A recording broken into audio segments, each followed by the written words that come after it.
DJ Event Planner will change the way you manage and run your business. Streamline all of your procedures and software into one easy-to-manage system. DJ Event Planner, the ultimate online planning tool.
Good evening, everyone. Welcome to Wedding Chat with an oddball mix of a cast tonight. So, Glenn, whenever Jeremy talks, you just need to move your lips, okay? So This will work out perfect. This will work out perfect, yeah. But yeah, good evening, everyone. Welcome to Wedding Chat with Dave and Jeremy. I'm Dave Ternier in Manitoba, Canada, and as always on this fun little show, my co-host is Jeremy Brech. Yeah. And if Jeremy does come through sounding a little bit like a robot tonight, we do apologize. Jeremy is demonstrating ultra committed to this show, ultra commitment.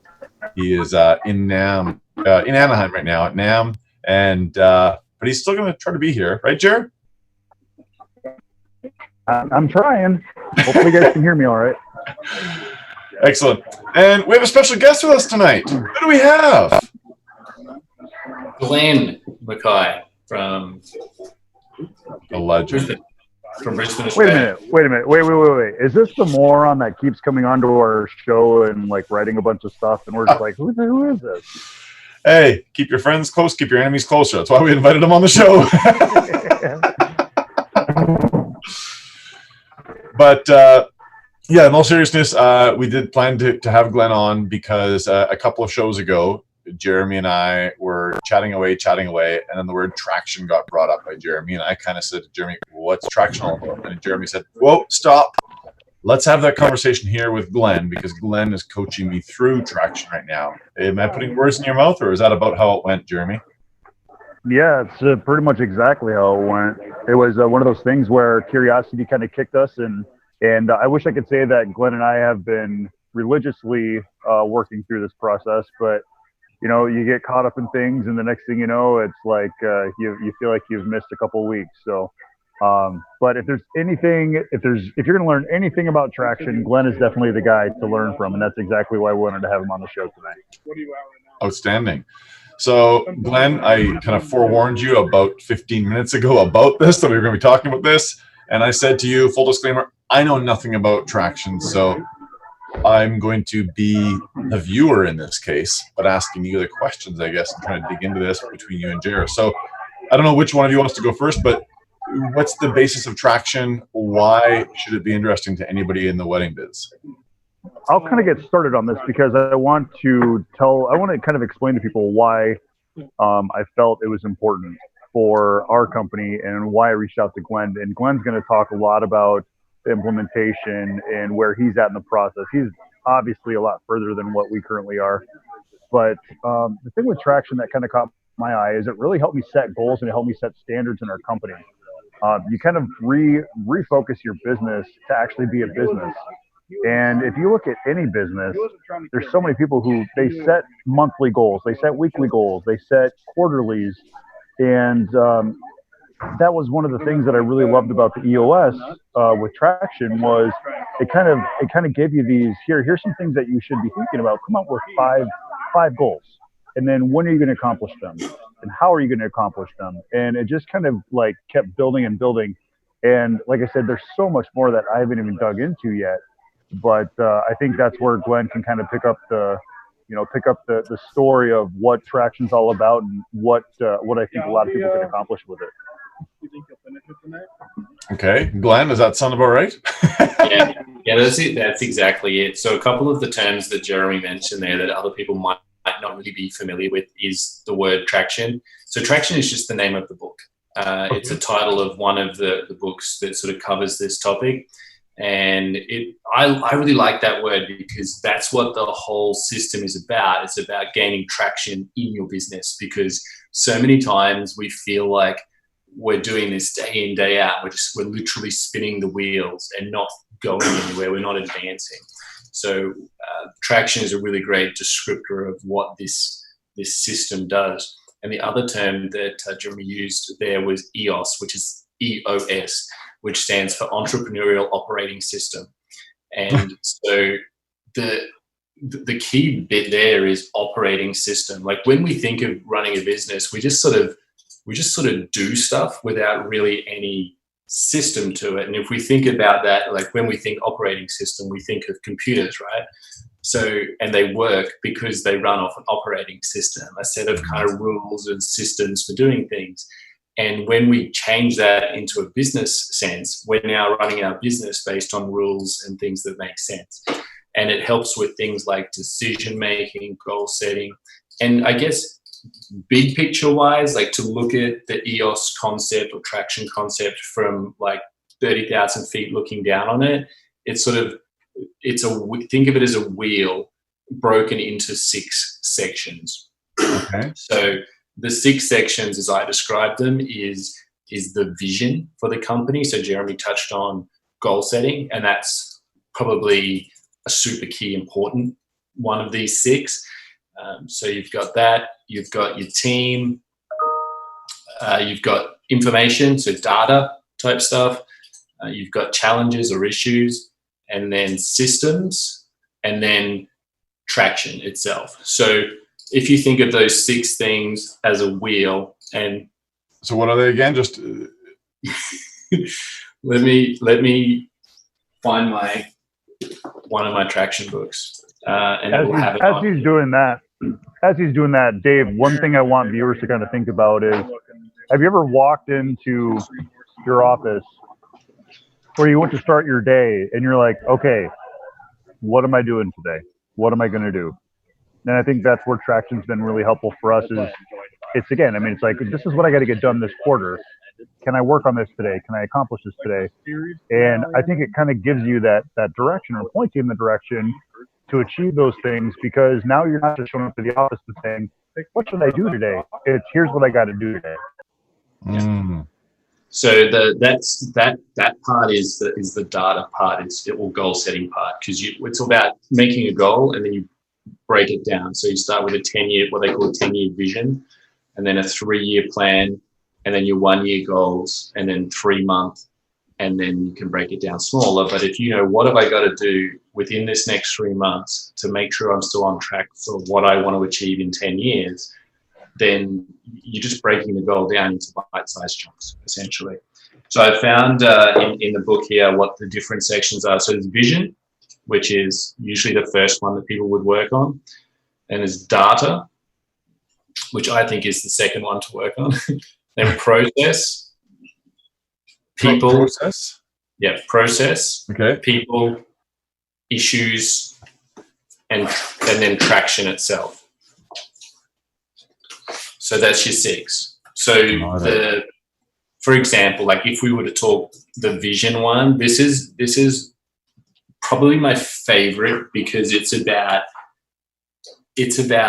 dreaming. It's about setting that goal, setting that vision. And when we first started implementing this, we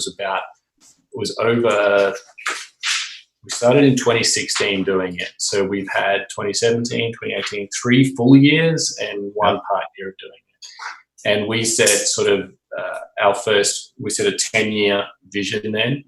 And that was really fun, because you're thinking big. It's like, if you think of what you can achieve in a decade, Like, what do I want my business to look like 10 years from now? And this is going to be different. Like we're a multi-op company like Jeremy.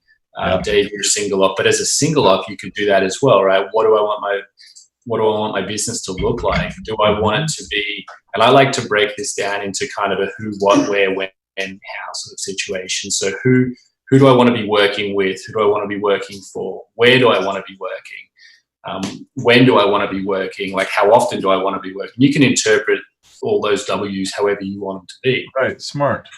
But it's a way of really getting your brain to think about it. And, what sort of events do I want to be doing? Do I want to be doing this particular aspect of my job, or do I want to have that outsourced by then? And for a multi-op company, it gave us the chance to think big, like as big as we wanted to. So, there's a difference between thinking big in, say, how many DJs on your team versus, we want to be, and you want to pick measurable things. So these should be, it's important that they're measurable. So, and that's so you've achieved it. You can't have a goal of saying, I want to be the best DJ in your country, because you can't measure that. I know there's probably some joke going around about awards or whatever, but it's like you can't measure that. Whereas if you go, I want my turnover to be $1.7 million in 10 years. It's like, okay, we can easily measure that once we get there, if that's the goal. And so, but if we were to, like, for example, if we were to, when I talk about this, when I present on this, we talk about, we pick a figure, say $1 million in sales, turnover, revenue, whatever you call it. And so if that's your 10-year goal, then you want to break that down to a 3-year. So your 3-year should be 30% of the way to $1 million, right? So 300,000. And that, to some people, these numbers are scary. You just use your own numbers. I just picked easy ones. And then, so what would your 1-year goal be, right? Your 1-year goal is going to be $100,000. And then you can then break that down again into quarterly goals. So we're going to divide that 100,000 by 4. I've just got to do 25,000 this quarter, and I'm on track. And, for some people, these numbers might be way too low, way too high, whatever. You input your own numbers into this. That's where it's fun. Because you could do that exercise. And that's just all we're talking about right there and there is the revenue, like sales. There's other elements, right? I'm just... You're somewhat doing a little bit of reverse engineering. That's exactly what it is. Exactly what it is. Yeah. So, for example, one of my goals was to have a certain percentage of our events covered by full-time entertainers, because it was important to me to have career opportunities for people within our company. I don't want to just be finding every DJ I can subcontract in and, pimp out for whatever money. That's not what I wanted to create. I wanted to create something that was sustainable and had a purpose.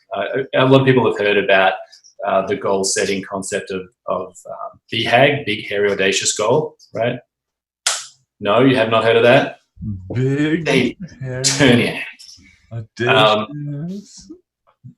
BHAG. It's a whole thing. So I actually read somewhere a really cool change to that, which was BHANG. So it adds an N in there, which should be big, hairy, audacious, noble goal. So it should be something worth fighting for the right reasons. So that's where that sort of concept came from.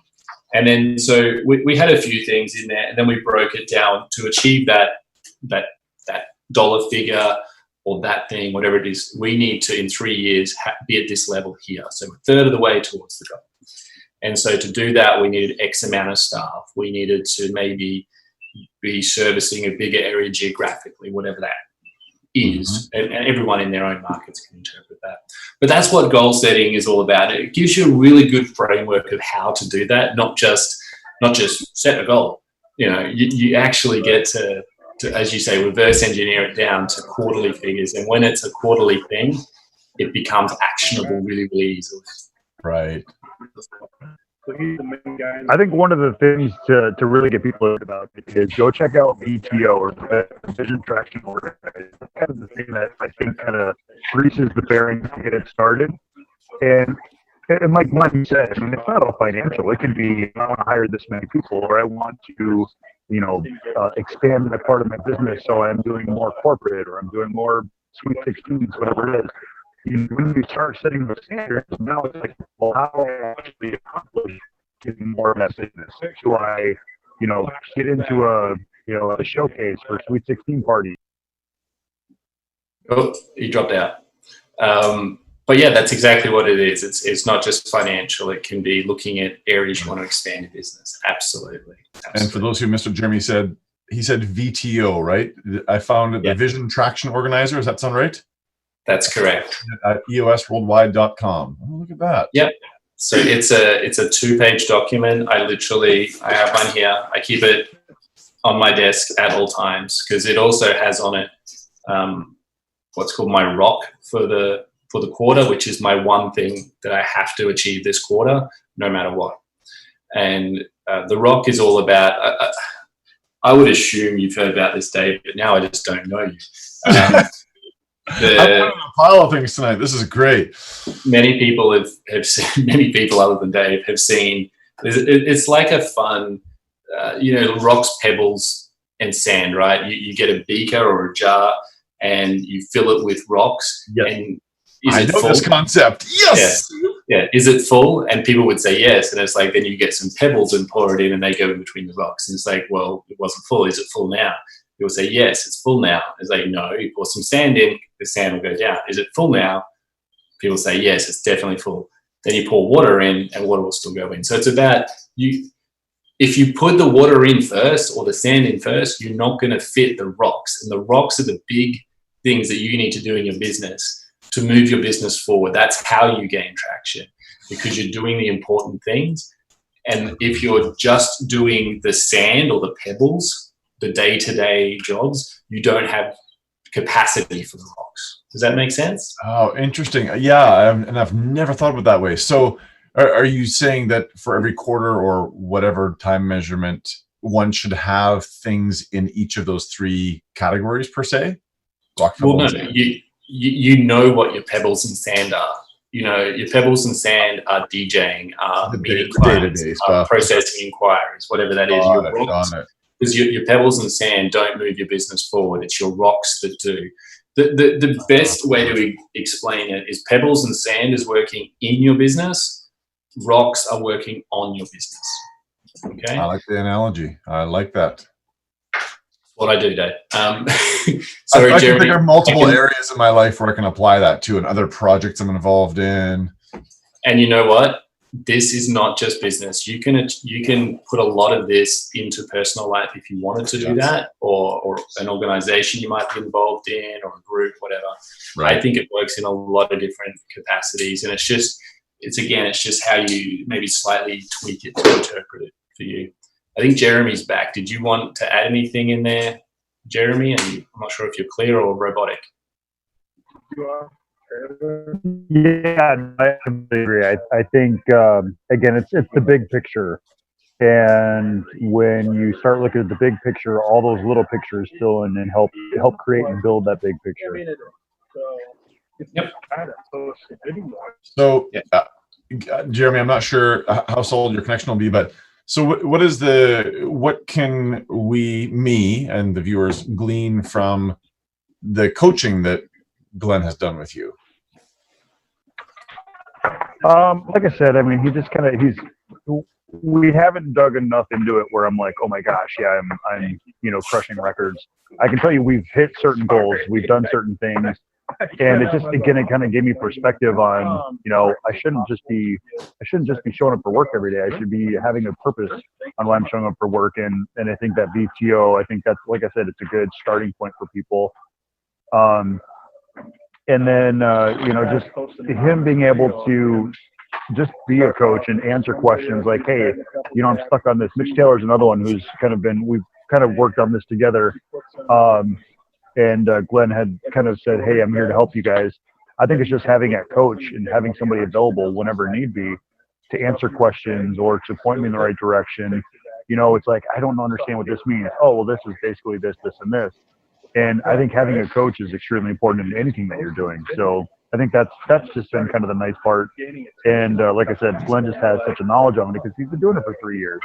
Yeah. where, you know, we started this probably 6 months ago, and you know, I feel like there's definitely been some achievements, but there's still a lot of growth that we have yet. Right. So one of the things that I helped Jeremy and Mitch with as well was a lot about making sure those goals, those targets were measurable. Like I said earlier about being the best DJ versus, you know, a consistent, you know, 5.0 score across all review platforms, or however you want to measure that thing. If it's not measurable, it can't be managed, right? So you want to make it measurable wherever you can. And that's where like I'll often resort back to dollar figures because it's an easy measurable, and it's often one that almost everyone's already measuring. It's kind of like this. The other area. Sorry, Jerry. I was just going to say, it's kind of like this. You know, we're always talking financials. It could be, well, I want to do more business. And this is kind of what I was saying before. If you want to do more business, then set a goal to do 4 meetings a week with corporate clients, or do 4 meetings a week with the wedding venues, whether you've already done them or not. You know, it's like, well, I just did this one last month. Well, then recycle and keep going back. Let them know that you're there to, you know, always be available, and that you want to have those conversations, not just once a year, but check in with them, you know, every 2 months, 3 months, whatever it is. And the how you can help generate that, like knowing what to do, is through data or information. This is one of the things I helped Jeremy with, was a scorecard. This is one of the most amazing things in a business, in my opinion, is a scorecard. A scorecard is like a dashboard so that you know if your business is on track or off track. It's literally that simple. So a scorecard, if you think of it as down one side, think of it as an Excel spreadsheet. That's what we use in our business. Down one side is, I think, about 10 to 15 key measurables in our business that we want to track each week.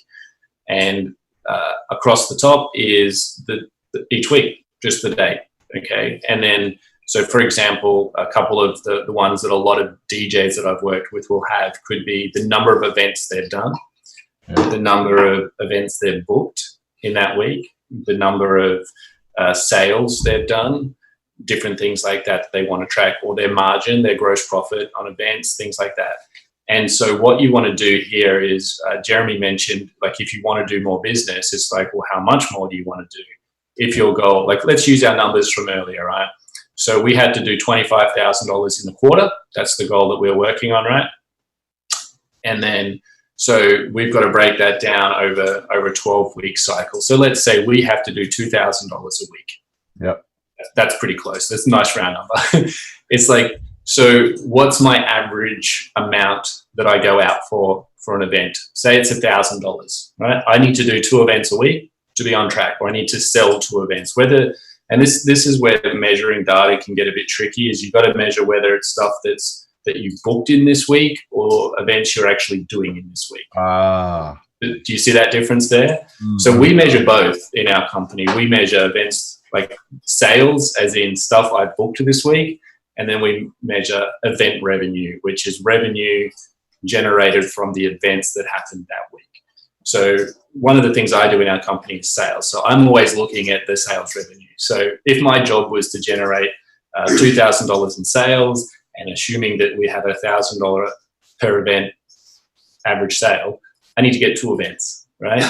And for some people, they're like, I get 2 events in my sleep. But for other people, that's a challenge, right? So let's go, to get 2 events, you need, and how many inquiries do I need to generate to book 2 events? Okay, so continuing reverse engineering every detail. Exactly. So, for example, in my company, I know that we convert around about 33% of inquiries. So I know for me to get 2 events, I've got to get 6 inquiries. Okay. But you could, maybe that's not how you work. Maybe you know that if you meet with 10 clients, you'll book 5. Okay. So you need to get X amount of meetings to get your 2 bookings. Okay. Right. And so that's a trackable number. So some of the numbers on here are a lead indicator and some are a lag indicator. So a lead indicator is something like, as I said earlier, we know if we get 10 inquiries, we're going to get around about 3 to 4 bookings. So if I've had 40 inquiries come in this week, I know that that's going to generate, X number of dollars. Yeah.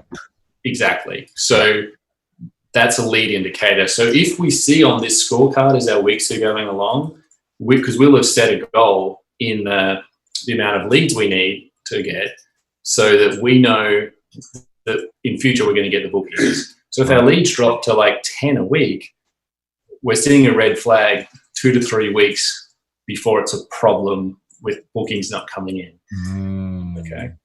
And so you end up with this sheet. Like I've done this when I've been in Vegas or away on holiday. I can literally just log into my scorecard and see if my business is on track when I'm in somewhere else in the world. And it's something I really love, because I don't need to really get bogged down in the day-to-day minutiae of our business, but I need to know big picture if we're on track or off track. And you can literally do this. I know Jeremy's seen the scorecard from my company, but you can see this at a glance. If it's red, it's off track. We didn't hit that number this week. If that number's green, we're on track. All is good. I don't need to worry. Right. So just for anybody that's watching right now, just Google traction scorecard examples and click on images, and you'll see exactly what Glenn's talking about. This is really cool. Yeah. And it's important that you're putting the right things in your scorecard. And there's different ways. Like when I've shared mine with people, it's not only about the number, but it's knowing how to generate the number. Anyone who uses a program like DJ Event Planner or anything that generates your numbers, it's relatively easy to run the report to get the numbers that you need. Or if you're tracking your website visitors, the Google Analytics stuff will do all of that. So that scorecard I just think that's one of the most important things any business should have, to know, like Jeremy said, being able to walk into his office and know what he's got to be working on. I think a lot of that also comes from the scorecard, because you could see if he sees, okay, sales are down, I've got to really push on this, or, sales are good, I don't need to focus on that, I can focus on this other thing, or whatever it is in his business. By the way, you mentioned 2 different types of sales to track: sales that you've sold this week and events that have actually happened. What are the 2 terms? How do you differentiate those 2 again? So I call mine sales revenue and event revenue. Got it. So in the furniture world, back in my previous life, we had those 2 numbers as well, because yes, there was what I sold today, but none of us got paid on what we sold. We only got paid our commission on what was delivered. Yeah. So if a custom order of furniture took 8 weeks to come in, I wouldn't get paid on that until it got delivered. So we always had 2 revenue numbers. So we had sales revenue and we had delivered revenue. Yeah. And delivered revenue was almost more important than the sales revenue. I mean, you can't get to delivered revenue without sales revenue, but that was the term we used, was delivered revenue. And I mean, you could use that in your case too, because I'm sure in your case, event revenue is probably rentals and stuff as well. Well, you still sell that at some point, right? So everything's got a sale point and everything's got a date that it happened. Yeah. But like even if it's one sale, the price difference between sale and event can vary. So maybe, and this will, I know for us it can vary. So we upsell along the way. They want to add in some up lighting, or they want to add in this, that, or the other, and now that event revenue is going to go up.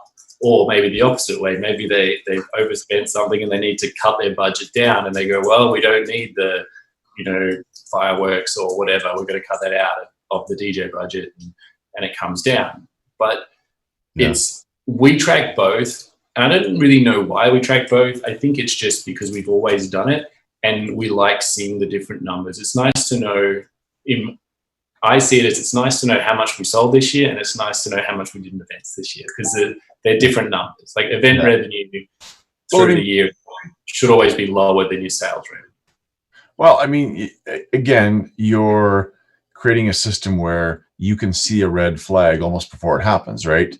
I mean, if you see sales revenue down, it's an indicator that event revenue is going to be down X number of months from now. So potentially, yeah. But we also, one of the things after doing this for a few years now, we see trends.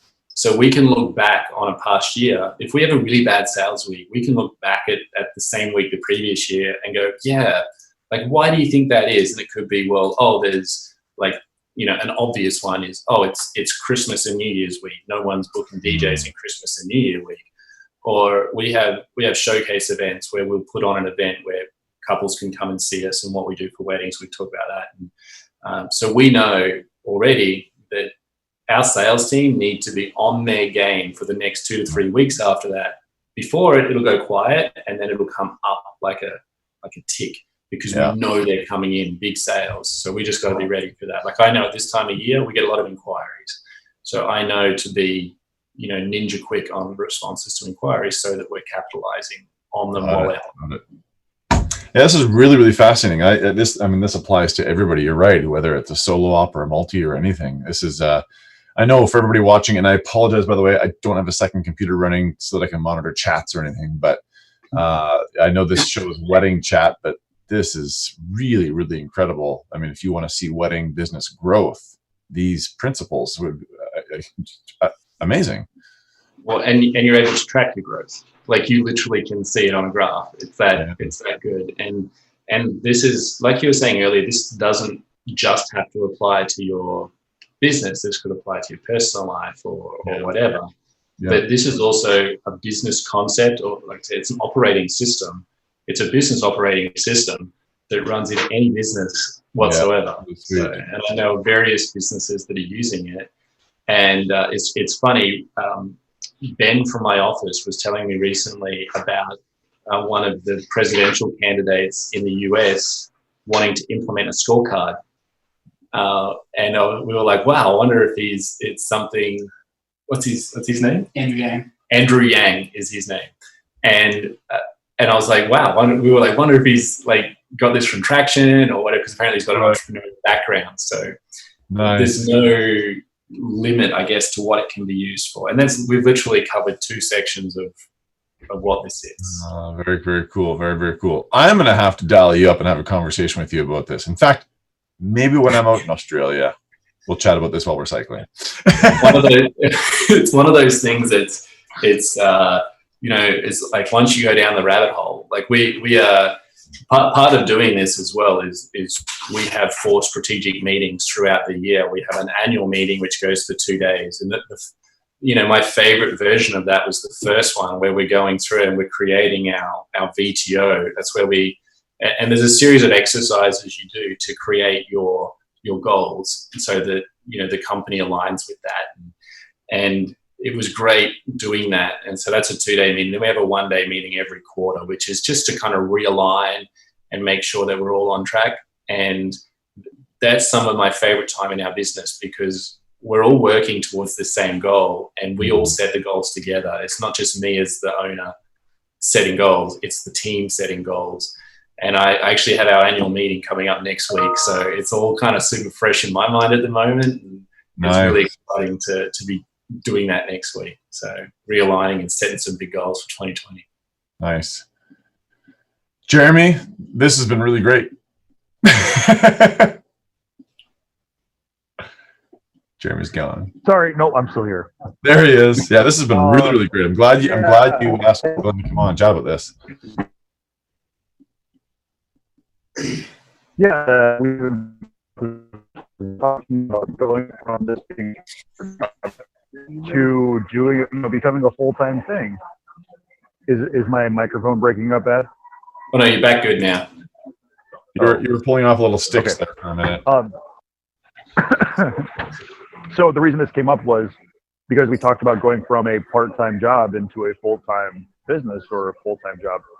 And, that was one of the things where it's like, gosh, I wish I would have done that even before I was, when I was part-time, because then at least, again, it kind of goal set and kind of helped you, hey, I want to do this many events because this is what I need to feed my family and so on. And this is a perfect model for someone to actually accomplish their goals. So when we talked a couple weeks ago about, creating this as a full-time job, this is the perfect way to do it. This is how I wish I would have started was going through this system. And I think it could really be a game changer for a lot of businesses and a lot of people who are kind of on the fence on, am I going to be able to do this or not? Yeah, it's a framework essentially for. It gives you clarity around what you got to be doing to achieve what you want to achieve. Yeah, that's really, really fascinating. Dave, do you want to put the link up, or I don't know if you can, but the book, it's Gino Wickman. He's the author, and there's Traction, there's Get a Grip, and what else is there, Glenn? He's got a couple, correct?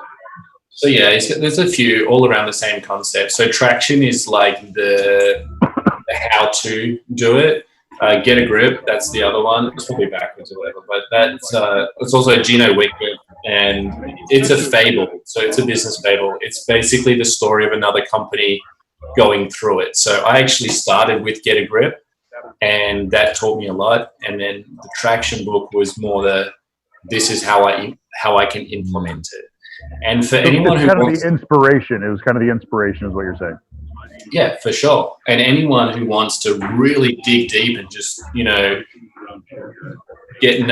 smash this, you can actually, through that EOS Worldwide website that Dave mentioned earlier, you can actually get an implementer, someone who from EOS who will work with your business to help you implement this in. I haven't used that, so I don't know, but I do know of at least one other person in the DJ industry who did do that and had success with it. So I have no idea what costs are around that or anything, but we've sort of done bit by bit by bit by bit. And I was just chatting with the guys here this week, and they're like, "Oh, I think that we need to look at this other section now. We've sort of grown to the point where we need to start doing that thing."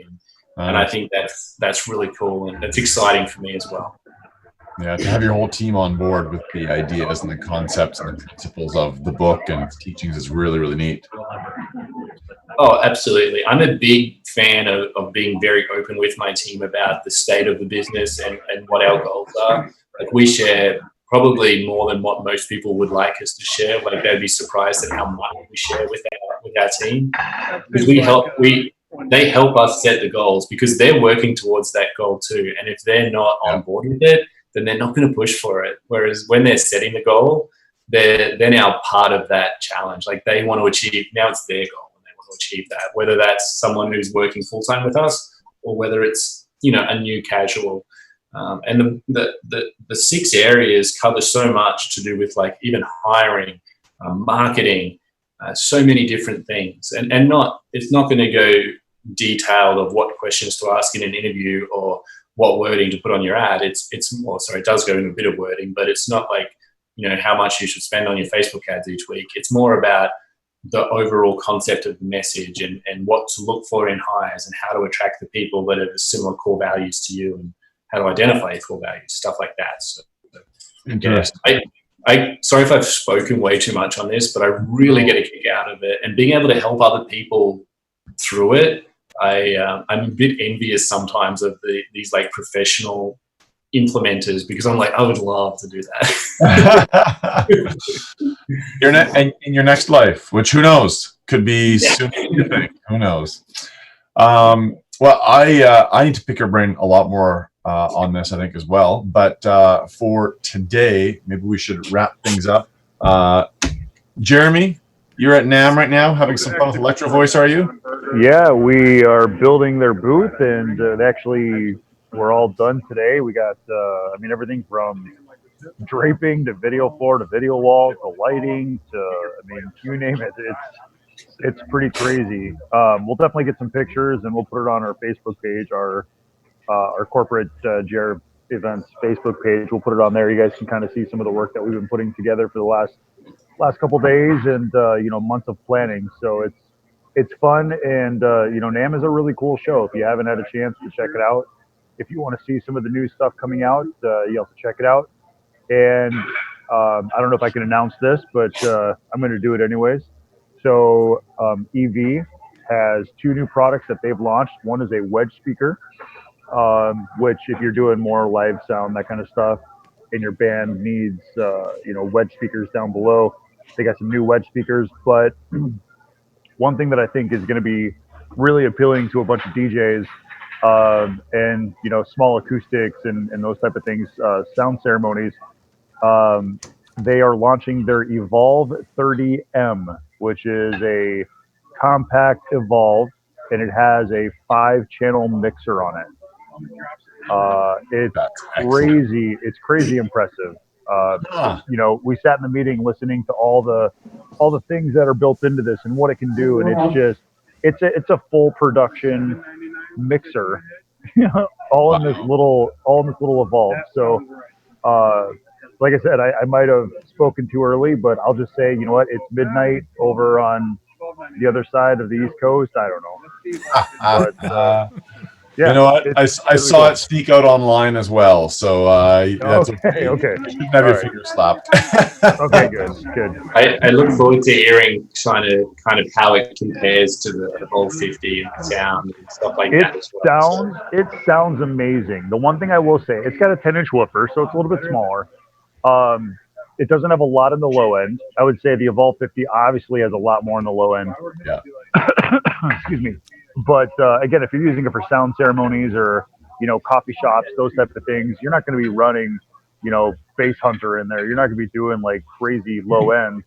But it sounds phenomenal. It's going to be a great unit for people who are doing sound ceremony and don't want to do a whole entire mixer, because that mixer's all right there, and it sounds so good. Very cool. Excellent. Well, congrats to the team at EV. I know Mike and his crew, they put a lot of work into not only making great product, but listening as well to the industry and what's working and what people are wanting. So congrats to the whole team there from all of us, Jer. So certainly pass it along if you will. That being said, Glenn, thank you so much for being here tonight / this morning, because I know it's around noon or so in your part of the world, but really appreciate you being here. As I'm sure you've been told by many of your colleagues and friends from over here, our hearts go out to the whole country and all the stuff you guys are dealing with when it comes to the wildfires. But thanks for taking a few minutes out of your day to be here with us today. Appreciate it. No worries. And it's raining here today, and it's raining down where the fires are. So good. Nice. It's good news coming out of here. So. Yeah. Good. That's really, really great to hear. Awesome. Jeremy, have a great rest of your time in Anaheim at the NAMM show. And again, say hello to all of our friends at Electro Voice. And we'll talk to everybody very soon. See you guys. Have a good night. Take care, everyone. Bye.